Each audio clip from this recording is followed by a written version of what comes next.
নওগাঁর প্রতিশোধ এই সেই স্মৃতিময় জায়গা তালগাছ। যে তালগাছের ইতিহাস আপনারা অনেকে শুনেছেন এবং কবিতাতেও পড়েছেন। তালগাছ এক পায়ে দাঁড়িয়ে, গাছটি যদিও আজকে নেই তারপরেও বিদ্যমান।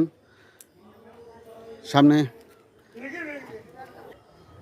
স্থানটি সেরকম স্মৃতিময় করে রেখেছে। যদিও গাছটি নেই তারপরেও আরেকটি গাছ এখানে রোপণ করা হয়েছে।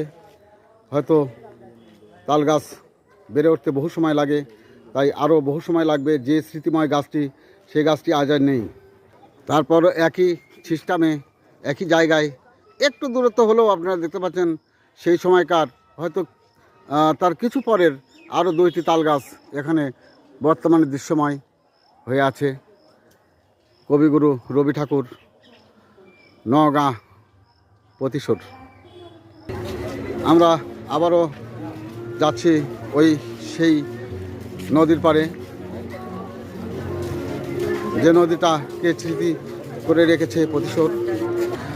আমরা চলে এসেছি সেই নাগর নদী, যে নদীকে ঘিরে কবিগুরু রবি ঠাকুর লিখে গেছে যে কবিতাটি, আমাদের ছোট নদী চলে বাঁকে বাঁকে, বৈশাখ মাসে তার হাঁটু জল থাকে, পার হয়ে যায় গরু, পার হয় গাড়ি, 2 ধার উঁচু তার, ঢালু তার পাড়ি। সেই স্মৃতি আজও জাগ্রত। সেই নাগর নদী কুল ঘেঁষে বয়ে গেছে,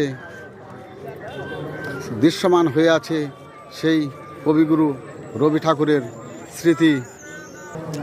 আজকে 25শে বৈশাখ প্রতি বৎসরের ন্যায় এইখানে এই নওগাঁয়ের প্রতিশোধে প্রতি বৎসরের ন্যায় যে মেলাটি বসে, 174তম জন্মবার্ষিকী আজ সেই দিন, বাংলার 25শে বৈশাখ।